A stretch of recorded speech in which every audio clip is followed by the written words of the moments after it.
আসছে 31st night. সে বিষয়ে আমাদের করণীয় কি এবং আমরা কিভাবে এই অনাচার থেকে রক্ষা পাব? ভাই শামীম আহনাফ, 31st নাইট এটির সূচনা বা একেবারে শুরু হয়েছিল অগ্নিপূজক বা পেগানদের কাছ থেকে। ইরান থেকে এটি শুরু এবং তখনকার অগ্নিপূজকরা নাইরোজ বা নওরোজ নামে নতুন দিন, বছরের প্রথম দিন নামে তারা উৎসব করত। বছরের প্রথম দিন, প্রথম মুহূর্তকে উৎসব করার মধ্য দিয়ে কাটালে সারা বছর ভালো থাকা যায়, এরকম বিশ্বাস তারা ধারণ করতে লালন করত। দুঃখজনক হলেও সত্য যে আধুনিক পৃথিবীতে বিজ্ঞান মনস্ক দাবিদার মানুষেরা সেই কাজটাই এখন করছেন।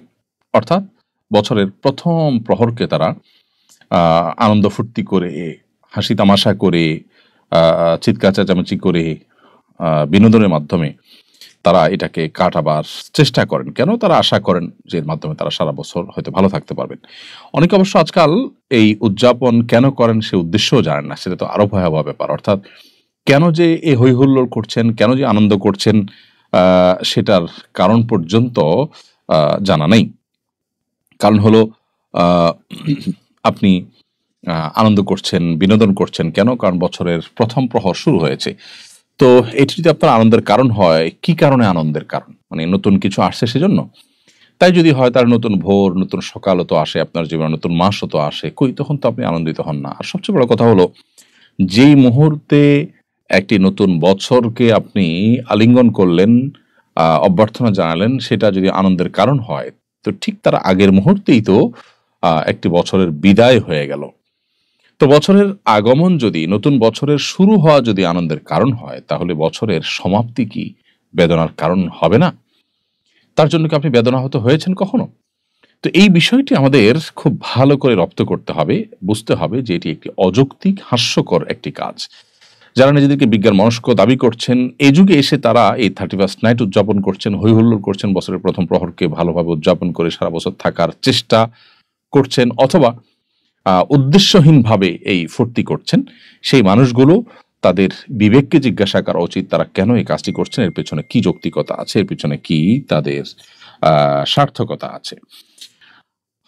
এটি অন্য ধর্মাবলম্বী অগ্নিপূজকদের থেকে শুরু হলেও পরবর্তীতে খ্রিস্টানরা এটিকে খুব ভালো করে ধারণ করেছে। দুর্ভাগ্যজনক বিষয় হলো, এদেশের মানুষের, এই মাটির এবং এদেশের মানুষের যত রকমের কালচার আছে, ধর্মভিত্তিক কালচার, অঞ্চলভিত্তিক কালচার, তার কোনোটির সাথে 31st নাইটের কোনো সম্পর্ক নেই, অথচ এটি আমাদের দেশে চাপিয়ে দেওয়া হচ্ছে। এটির ফলে মায়ের কোলের শিশু আতশবাজির বিকট আওয়াজে মারা যাওয়ার ঘটনা ঘটেছে আমরা জানি, এবং সেটি আদালত পর্যন্ত গেছে, এবং সেই সাথে একজন নারী উদ্যোক্তা বছর দুয়েক আগে তার সর্বস্ব পুড়ে ছাই হয়েছে আতশবাজির আগুনে। তো সেটাও আমরা জানি। এরপর আমাদের দেশে পরিবেশ, প্রকৃতি, পাখিকুল তাদের আতঙ্কের কারণ হয়ে থাকে আতশবাজি। তো এই সমস্ত কারণে ইতোমধ্যে আমাদের দেশে আমরা জানি যে আতশবাজি এবং পটকা ফুটানো এটি নিষিদ্ধ হয়েছে 31st নাইট উপলক্ষে।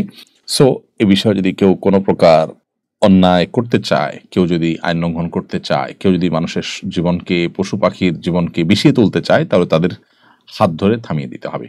সবাই সমাজে উদ্যোগ নিতে হবে এই ধরনের কর্মকাণ্ড যেন কেউ ঘটাতে না পারে। তাহলে ইনশাআল্লাহ এই পরিস্থিতি থেকে আমরা হয়তো রক্ষা পাবো। আমাদের দেশে একটা শ্রেণী মানুষ, তারা বাহির থেকে বিভিন্ন কালচারকে তারা আমদানি করে দেশে পুশ করার চেষ্টা করেন। বিশেষ করে এক শ্রেণীর মিডিয়া আছেন, এক শ্রেণীর সুশীল সমাজ আছেন, যারা বাহিরের বিভিন্ন এজেন্ডা বাস্তবায়ন করার চেষ্টা করেন। তারা আমাদের দেশের উপর কালচারাল আক্রমণ বা সাংস্কৃতিক আগ্রাসন তারা চালানোর জন্য হাতিয়ার হিসেবে ব্যবহৃত হচ্ছেন। সেই মানুষগুলোর উপর আমাদের সতর্ক থাকতে হবে, সচেতন থাকতে হবে, এবং আমাদের দেশের উপরে চালানো যে আপনার কালচারাল যে অ্যাটাক বা সাংস্কৃতিক যে আক্রমণ, এটাকে প্রতিহত করার চেষ্টা আমাদের করতে হবে।